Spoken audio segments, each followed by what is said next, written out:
सभी दोस्तों को जय हिंद। आप लोगों के बहुत ज़्यादा कमेंट्स आ रहे थे कि सर बीएसएफ जेई के लिए इलेक्ट्रिकल ब्रांच के लिए भी कुछ क्वेश्चन बताएं। ठीक है, आप लोग के बहुत ज़्यादा कमेंट मुझे आए कि इलेक्ट्रिकल ब्रांच के लिए भी कुछ बताएं कि बीएसएफ जेई में क्वेश्चन किस टाइप के आते हैं। तो इस वीडियो में हम इसी टॉपिक्स पे बात करेंगे और इस वीडियो में मैं आपको पावर सिस्टम का, ठीक है, सबसे इम्पॉर्टेंट ये होता है पावर सिस्टम सब्जेक्ट का मैं आप लोग को आज इंसुलेटर के बारे में बताऊंगा। ठीक है, ध्यान से देखेंगे। या आप कोई भी एग्ज़ाम देंगे, कोई भी एग्ज़ाम देंगे तो आपको दोस्तों पावर सिस्टम के इंसुलेटर से पक्का आपको 3 या 4 क्वेश्चन केवल इंसुलेटर से आपको देखने को मिलता है। ये आप कोई भी एग्जाम उठा के देख लीजिए, ठीक है, कोई भी प्रीवियस ईयर क्वेश्चन देखिए, आपको 3 से 4 तो मिनिमम बता रहा हूँ मैं, ज़्यादा तो आपको और ज़्यादा देखने को मिलेगा केवल इंसुलेटर चैप्टर से। ठीक है, तो चलिए हम इस वीडियो में इंसुलेटर को देखेंगे पावर सिस्टम के। ठीक है, तो बहुत ध्यान से देखिएगा आप लोग, बहुत ध्यान से। तो चलिए सबसे पहले मैं आप लोग को हेडिंग डलवाता हूँ पावर सिस्टम,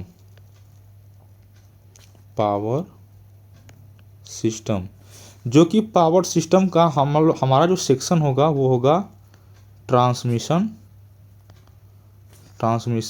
एंड डिस्ट्रीब्यूशन। ठीक है, transmission and distribution of electrical power. अब देखिए यहाँ पे सबसे पहले जब बात करेंगे तो बात करेंगे कि मैकेनिकल डिज़ाइन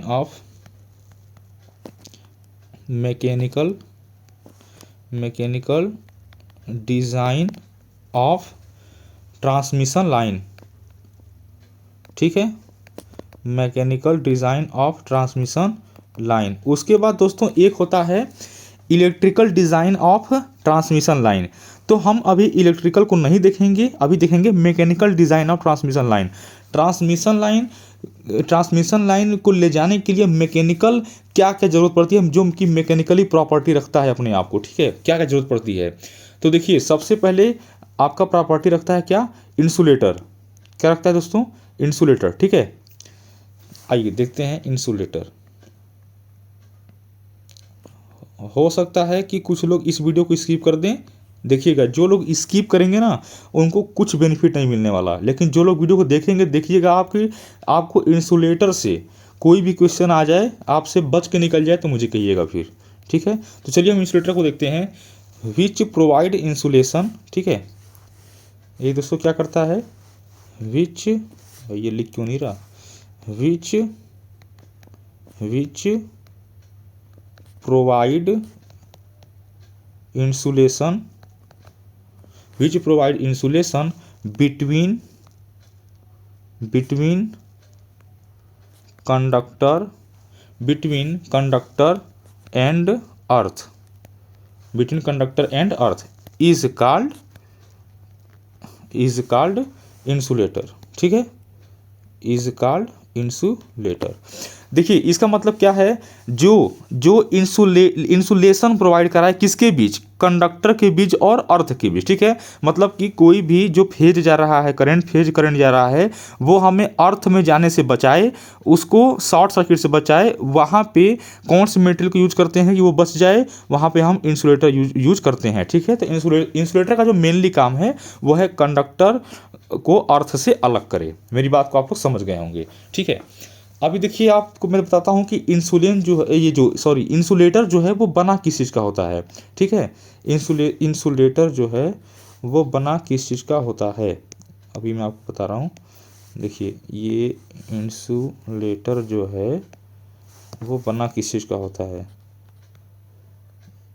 ये रहा जी इंसुलेटर जो बना होता है दोस्तों। तो देखिए ये बना होता है, आपका बना होता है केओलिन प्लस फ्लॉस्फर और प्लस क्वार्ट्ज का। ठीक है, ये दोस्तों इसका जो है इंसुलेटर इन तीनों मटेरियल का मिल करके बना होता है। इन तीनों मटेरियल जब मिल जाते हैं आपस में तो इसी को हम बोलते हैं पोर्सिलीन। ठीक है, क्या बोलते हैं दोस्तों? बोलते हैं पोर्सिलीन। ठीक है, याद रखेंगे। तो हमारा जो इंसुलेटर होता है वो पोर्सिलीन का बना होता है, ये सबसे अच्छा माना जाता है। पोर्सिलीन का इंसुलेटर सबसे अच्छा माना जाता है। ग्लास इंसुलेटर भी होता है, लेकिन ग्लास इंसुलेटर का जो मैकेनिकल स्ट्रेंथ है वो कमज़ोर होता है। ठीक है, इसीलिए पोर्सिलीन इंसुलेटर सबसे बढ़िया माना जाता है। इस बात को आप याद रखेंगे। ठीक है, अब हम बात करते हैं कि property of a good insulator. Property of a good insulator.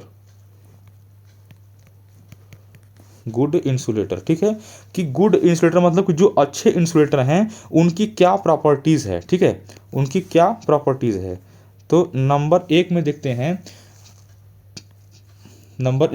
हैं, पहली बात तो भैया हाई मैकेनिकल स्ट्रेंथ होना चाहिए। High mechanical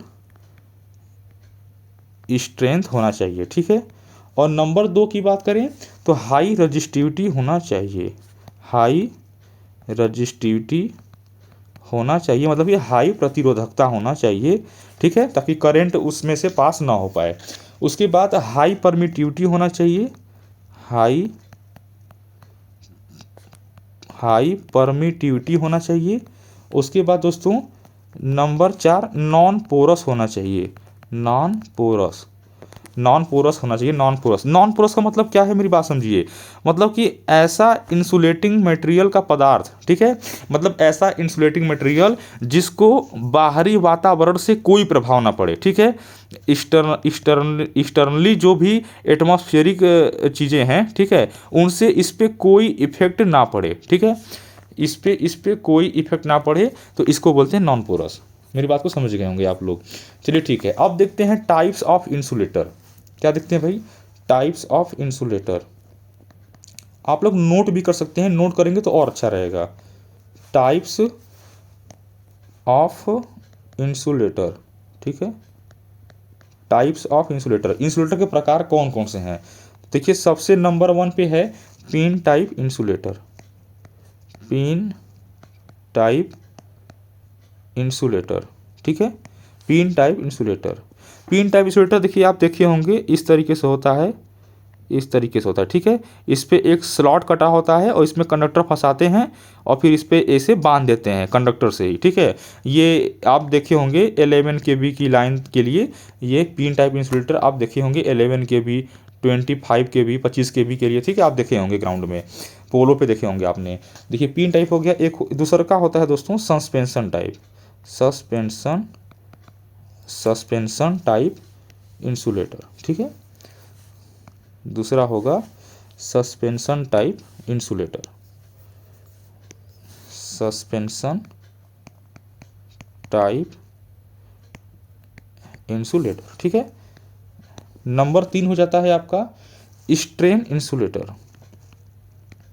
strain insulator. ठीक है, और नंबर 4 आपका हो जाता है सैकले इंसुलेटर। सैकले इंसुलेटर। ठीक है, ये आपका इंसुलेटर के टाइप हो गए। अब देखिए, अब मैं बात करूंगा सबसे पहले किसकी? सस्पेंशन टाइप इंसुलेटर की बात किया जाएगा। सस्पेंशन टाइप इंसुलेटर की हम बात करेंगे। ठीक है, बहुत अच्छे से ध्यान देंगे आप लोग कि सस्पेंशन टाइप इंसुलेटर क्या है। Suspension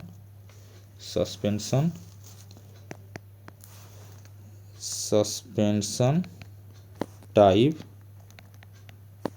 insulator. ठीक है, जो लोग लास्ट तक देखेंगे ना, जो भी थोड़ा समय लग जाएगा, 20 मिनट 15 मिनट जो भी समय लग जाएगा, जो लोग लास्ट तक देखेंगे ना, मैं पक्का बता रहा हूँ, उनको बहुत बेनिफिट मिलेगा। जो लोग को छोड़ना है वो छोड़ सकते हैं, अब हम क्या ही कर सकते हैं उसके लिए। ठीक है, सस्पेंसर टाइप इंसुलेटर की अगर बात करें तो देखिए यहाँ पे इसमें जो ईच डिस्क, मतलब जो प्रत्येक डिस्क होता है सस्पेंशन टाइप इंसुलेटर का, ईच डिस्क डिजाइंड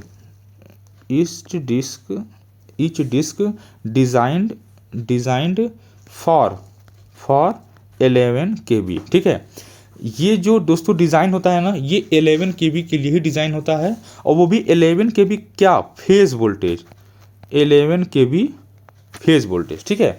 ये जो डिज़ाइन होता है वो होता है 11 kV फेज़ वोल्टेज के लिए। इतना बात क्लियर है। अब देखिए, अब पहले मैं आपको एक पोल बना के दिखाता हूँ, ठीक है। ये देखिए, मैं एक पोल बना रहा हूँ, आप लोग को समझने में आसानी हो सके, मैं इसलिए ये पोल बना रहा हूँ।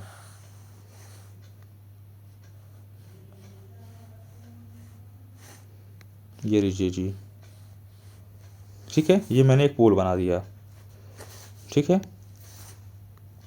ये मैंने पोल बना दिया। अब आपने पोल पे ये ऐसे देखा होगा, ऐसे, ठीक है, ऐसे देखा होगा आपने,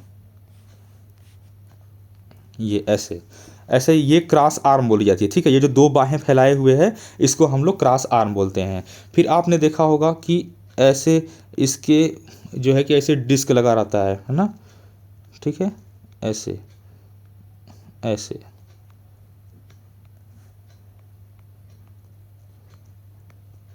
ठीक है। और ये होता है कंडक्टर, जो कंडक्टर हमारी ये जा रही होती है ट्रांसमिशन लाइन की, ठीक है, conductor.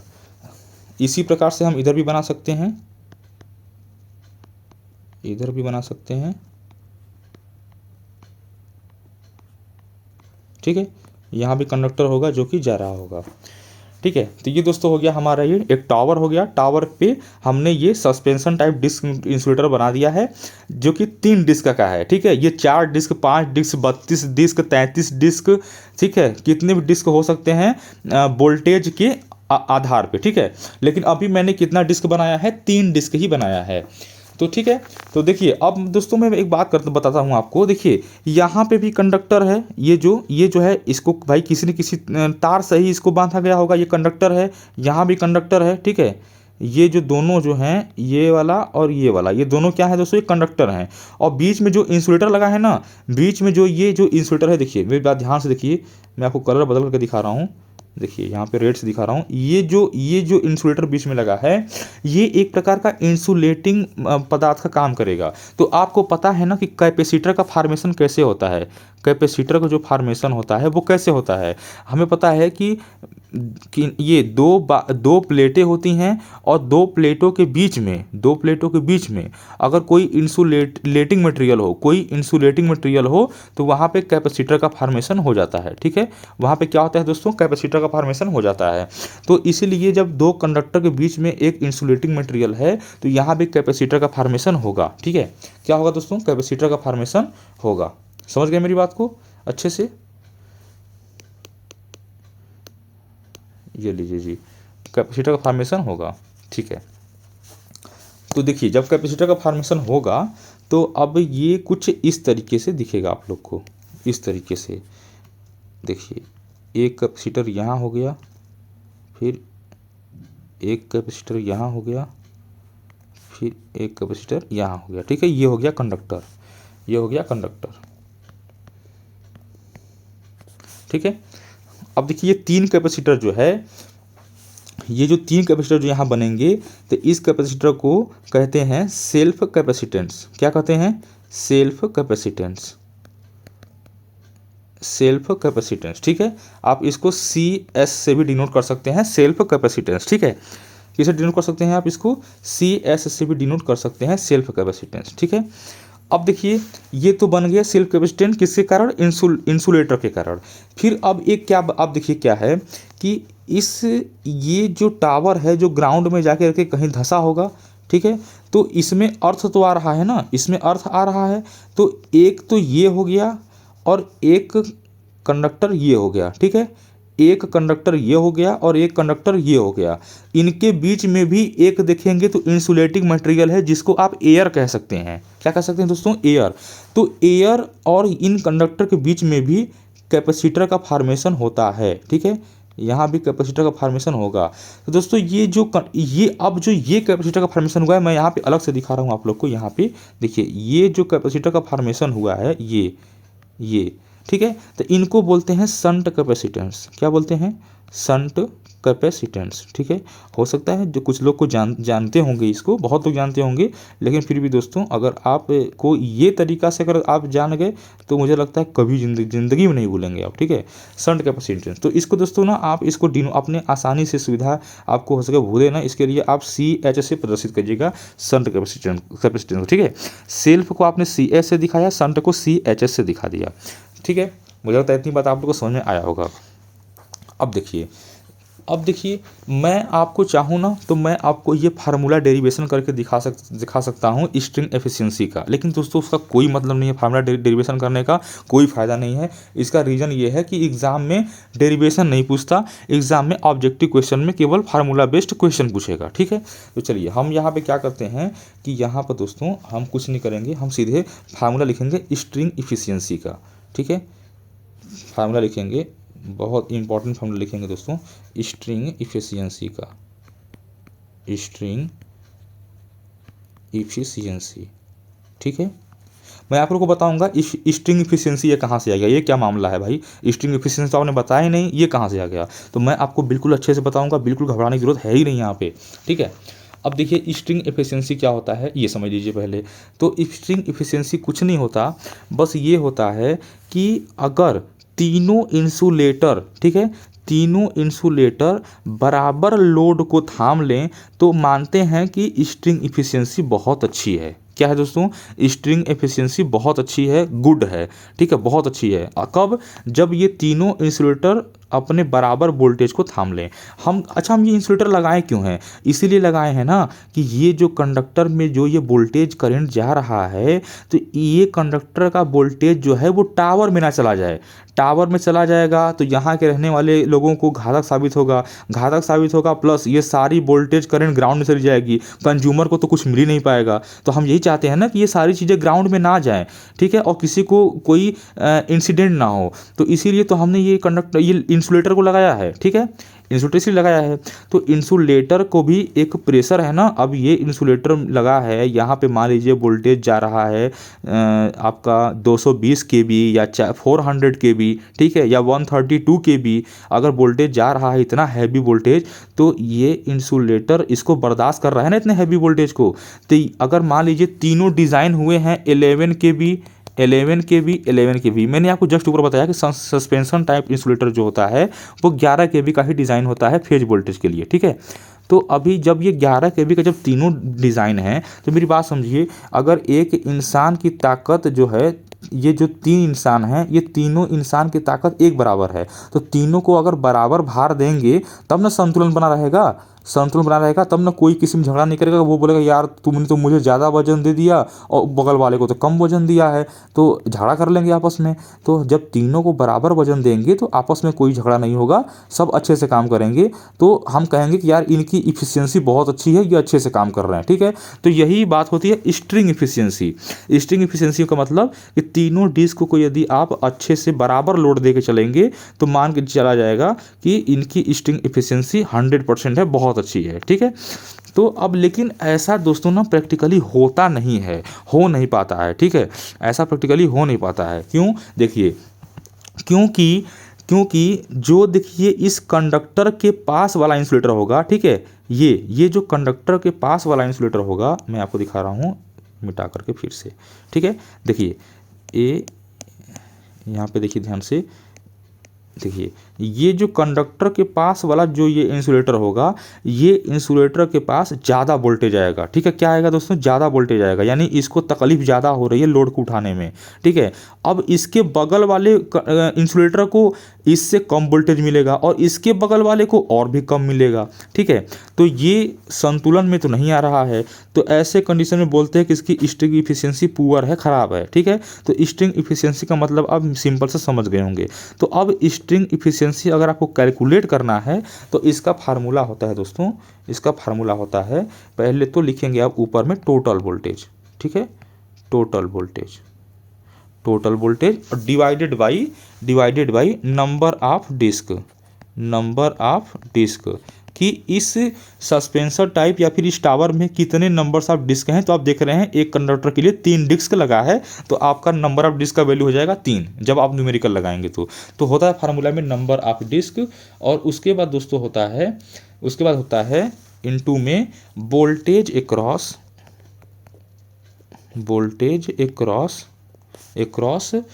Nearest disc to the conductor. ठीक है, देखिए टोटल वोल्टेज ऊपर मतलब इस लाइन का जो वोल्टेज है आप वो वोल्टेज लिख देंगे। ठीक है, उसके बाद divided by number of disc into voltage across nearest disc, मतलब कि वोल्टेज अक्रॉस मतलब कि जो कंडक्टर के पास वाला डिस्क है उसके अक्रॉस में कितना वोल्टेज आ रहा है। ठीक है, तो ये आपको न्यूमेरिकल में दे दिया जाता है, नहीं दिया है तो कुछ दूसरा चीज़ दिया होगा उसके माध्यम से इसको निकाल लेंगे। ठीक है, तो ये होता है आपका स्ट्रिंग एफिशिएंसी का formula. This is a very very important formula. ये आपके एग्जाम में इस फार्मूला के बेस्ड बहुत सारे क्वेश्चन आते हैं। ठीक है, अब देखिए बात करते हैं 3 डिस्क के लिए। तो 3 डिस्क के लिए हम मान लेते हैं कि इस वाले इंसुलेटर में V1 वोल्टेज जाएगा और इस वाले इंसुलेटर में V2 वोल्टेज जाएगा और इस वाले इंसुलेटर में V3 वोल्टेज। ठीक है, ये अलग अलग वोल्टेज को वहन कर रहे हैं मान लिए। ठीक है, तो इस केस में जो V1 की वैल्यू आती है वो तो V1 ही रहेगा। ठीक है, V2 की वैल्यू जो आती है वो आती है V1 ब्रैकेट्स में 1 + K। ठीक है, ये वैल्यू आती है। अब बताऊंगा K क्या है। ठीक है, K क्या है भी बताऊंगा K क्या है। और जो V3 की वैल्यू आती है वो आता है V1 ब्रैकेट्स में 1 + 3K + K²। ठीक है, ये आता है V3 की वैल्यू। समझ गए मेरी बात को। अब उसके बाद बात करते हैं कि तब टोटल भाई साहब भी कितना आएगा। टोटल वोल्टेज जब हमें निकालना होगा कि इस लाइन का टोटल वोल्टेज भी कितना है, टोटल भी। ठीक है, टोटल भी कितना है, तो उस केस में दोस्तों आता है V1 ब्रैकेट्स में 3 + 4K + K²। ठीक है, 3 + 4K + K²। ये फार्मूला अगर आप याद रखे हैं तो आप चुटकी में हर सवाल को सॉल्व कर देंगे। ठीक है, अब मैं आपको बताता हूँ कि यहाँ पे K क्या है। K दोस्तों कुछ नहीं है, K बस एक क्या है जो हमने आपको बताया था ना, शंट कैपेसिटेंस और सेल्फ कैपेसिटेंस। ठीक है, मैंने आपको बताया था कि ये इंसुलेटर के पास जो कंडक्टर है, इस कंडक्टर से टावर के बीच जो बना है कैपेसिटेंस ये वाला, इसको बोलते हैं शंट कैपेसिटेंस। और जो इंसुलेटिंग मटेरियल के द्वारा जो बना है कैपेसिटेंस उसको बोलते हैं सेल्फ कैपेसिटेंस। तो शंट कैपेसिटेंस और सेल्फ कैपेसिटेंस, K जो होता है वो होता है शंट कैपेसिटेंस। ठीक है, क्या होता है दोस्तों, शंट कैपेसिटेंस और सेल्फ कैपेसिटेंस। ठीक है, ये इनका अनुपात होता है, भाग होता है। ठीक है, शंट कैपेसिटेंस में अगर आप सेल्फ कैपेसिटेंस से भाग दे देंगे तो वो दोस्तों कुछ नहीं, वो K की वैल्यू होती है। ठीक है, क्या होती है दोस्तों, वो K की वैल्यू होती है। बहुत सिंपल सी चीज़ें हैं ये। आपको देखिए ये लंबा चौड़ा डेरिवेशन करने के बाद ये चीज़ें प्राप्त होती हैं, लेकिन डेरिवेशन का कोई मतलब नहीं है यार। बस थोड़ा सा ना आप लोग इसको देख लीजिए, बस फार्मूला को देख लीजिए, फार्मूला से ही सारे क्वेश्चन सॉल्व हो जाएंगे। और मैं सही आपको बताऊँ ना, आपके एग्जाम में ना 90% चांस किस चीज़ का रहता है, 90 क्या है आप मतलब 95% मान चलो, 95% चांस किसका रहता है, या तो 2 डिस्क के लिए न्यूमेरिकल आएगा या 3 डिस्क के लिए आएगा। ठीक है, या 2 डिस्क या 3 डिस्क, जो कि मैंने आपको 3 डिस्क के लिए बताया, 2 डिस्क का भी फार्मूला आपको बता दूंगा। ठीक है, लेकिन 4 डिस्क और 5 डिस्क ये बहुत रेयर केस होते हैं। ठीक है, तो हम केवल ना 2 डिस्क और 3 डिस्क लेकर चलेंगे। रेयर केस को इतना ध्यान मत दीजिए, बहुत हाइपर हो जाता है, फिर आपको हर चीज़ें टेकल करने में बहुत कठिनाई होगी, फिर आपको सिलेक्शन नहीं हो पाएगा। तो आप ना अभी ये लेके चलिए 2 डिस्क और 3 डिस्क जितना मैं कह रहा हूँ। ठीक है, बाकी नसीब ख़राब रही दोस्तों तभी 4 डिस्क और 5 डिस्क आएगा, लेकिन एक्चुअली वो आता नहीं है। ठीक, तो इतनी बात आप लोग को समझ में आई होगी। अब मैं आपको क्या बताने वाला हूँ, हाँ मैं आपको बताने वाला हूँ कि ये फार्मूला आप याद रखिए और K की वैल्यू कैसे निकाली जाती है आप ये याद रखिए। ठीक है, चलिए मैं आपको एक फार्मूला दिखाता हूँ 2 डिस्क के लिए। अब दिखाता हूँ फॉर 2 डिस्क इंसुलेटर। ठीक है, 2 डिस्क इंसुलेटर का मतलब कुछ नहीं है, ये यही हो गया, ये टावर हो गया, ये हो गया क्रॉस आर्म। ठीक है, तो यहाँ जो डिस्क लटका होगा वो 2 डिस्क लटका होगा, ठीक है, 2 डिस्क, ठीक है। गलत बना दिया यार, 1 मिनट भाई, ये रहा 1 डिस्क और 2 डिस्क, ठीक है। उसके बाद ये कंडक्टर चला जाएगा, ठीक है। तो ये 2 डिस्क के लिए मैं आपको फार्मूला लिखा रहा हूँ। तो देखिए V1 जो है वो तो V1 ही रहेगा, जो V2 होगा वो होगा V1 ब्रैकेट्स में 1 प्लस के, और जो टोटल V की वैल्यू निकालेंगे, मतलब कि V1 और V2 को जोड़ देंगे, तो इस केस में जो V की वैल्यू आएगी वो आएगा V1 ब्रैकेट्स में 2 प्लस के, ठीक है। आपको ये फार्मूला याद रखना है बस, और कुछ नहीं करना, ठीक। आपको ये फार्मूला याद रखना है। अगर आपने ये फार्मूला याद रखा है तो हर क्वेश्चन को आप बहुत ही आसानी से कर लेंगे, कोई दिक्कत वाली बात नहीं आएगी। तो चलिए अब हम क्या करते हैं मालूम है, अब करते हैं ये। अच्छा ठीक है, मेरी बात समझिए, मैंने आप लोग को जो ये फार्मूला लिखाया है ये वाला, ठीक है, ये फार्मूला लिखाया है, तो इस फार्मूला से ना एक रिलेशन निकलता है। रिलेशन क्या निकलता है, देखिए रिलेशन क्या निकलता है, देखिए आप V1 इक्वल टू ना ये कह सकते हैं, V1 equal to V2 divided by V1 brackets में 1 plus K divide bar equal to V3 divided by V1 brackets में 1 प्लस 3 के स्क्वायर, ठीक है, ठीक है। मेरी बात समझ में आ रहा है आप लोग को। अच्छा आप ना यहाँ से V1 को हटा सकते हैं, क्योंकि V1 ना कैंसिल आउट हो जाता है, कट जाता है ये, इसको आप हटा सकते हैं। इसके बाद देखिए इक्वल टू V/के 3 प्लस 4 के प्लस के स्क्वायर, ठीक है। 3 डिस्क वाले क्वेश्चन के लिए ये रिलेशन से आप कोई भी न्यूमेरिकल लगा सकते हैं। कैसे लगाएंगे, मान लीजिए किसी न्यूमेरिकल में आपको के की वैल्यू दी है और V3 की वैल्यू दी है, ठीक है। के की वैल्यू आपको गिवन है, के की वैल्यू आपको गिवन है और V3 की वैल्यू आपको गिवन है, लेकिन आपसे पूछ लिया ना टोटल वोल्टेज भी बताओ कितना है टोटल वोल्टेज, तो आप देख रहे होंगे कि इस वाले रिलेशन में मिल जाएगा, निकाल सकते हैं भी ना, इस वाले रिलेशन को ले लेंगे और यहाँ पे आपको V3 की वैल्यू दी ही है, के की वैल्यू दी ही है, आराम से V की वैल्यू निकाल लेंगे ना, ठीक है। पक्षांतर करके इधर उधर भेज के निकाल लेंगे तो बहुत आसानी से निकल जाता है। अब मैं आपको 2 डिस्क के लिए बताऊँ, 2 डिस्क के लिए, ठीक है, for 2 disc,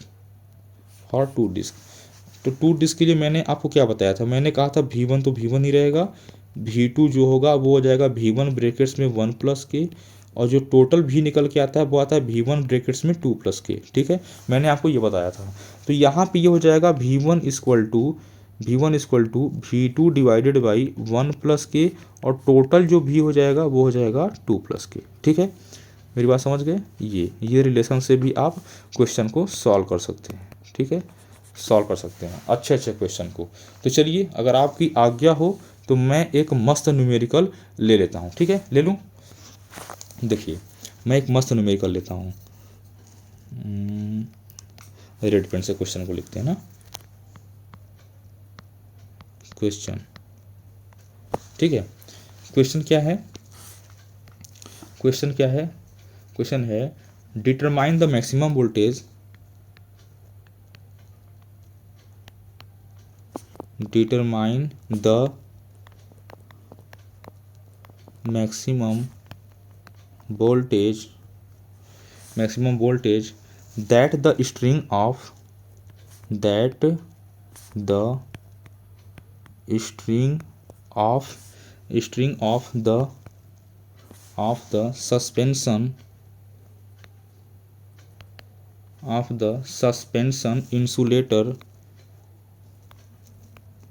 suspension insulator withstand if the maximum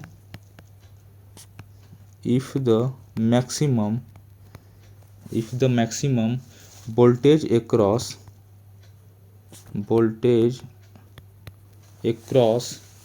the nearest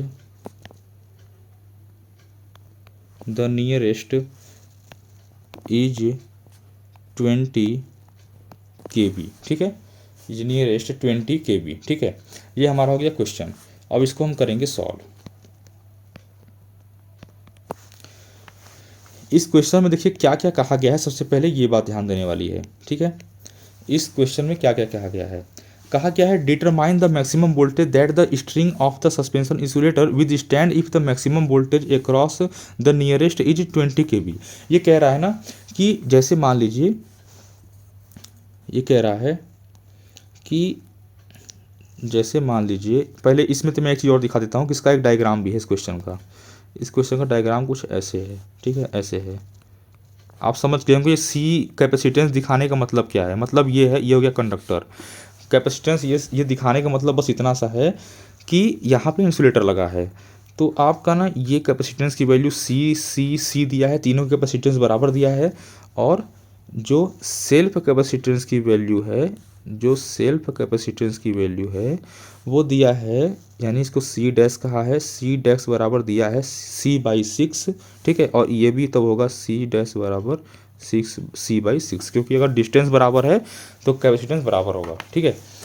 ये हमारा न्यूमेरिकल क्वेश्चन में कहा है। और आपसे ना, आपको पता है कि ये हो जाता है, इसके क्रॉस जो वोल्टेज होगा वो होगा V1, और इसके अक्रॉस जो वोल्टेज होगा वो होगा V2, ठीक है, V2। और जो सबसे लास्ट ये जो कंडक्टर के पास जो इंसुलेटर है उसका अक्रॉस वोल्टेज क्या होगा दोस्तों, V3 होगा। और ये जो टोटल वोल्टेज होगा ना ये होगा V। और हमें ना यही टोटल वोल्टेज फाइंड करना है, क्योंकि क्वेश्चन बोल रहा है डिटरमाइन द मैक्सिमम वोल्टेज, ठीक है, determine the maximum voltage that the string of the suspension insulator with stand. मतलब कि हमें वो मैक्सिमम वोल्टेज बताइए जिस पर ये जो सस्पेंशन टाइप इंसुलेटर है, जो डिस्क टाइप इंसुलेटर हैं, ये स्टैंड रह सके। स्टैंड मतलब बिना खराब हुए कार्य कर सकें, खराब ना हो और कार्य करते रहें, ठीक है। स्टैंड का मतलब ये है। तो चलिए इसको हम सॉल्व करते हैं। सबसे पहले तो हमें निकालना होगा के की वैल्यू। तो के की वैल्यू आपको पता है, के की वैल्यू जो निकालना होता है वो निकालते हैं shunt capacitance divided by self capacitance, ठीक है।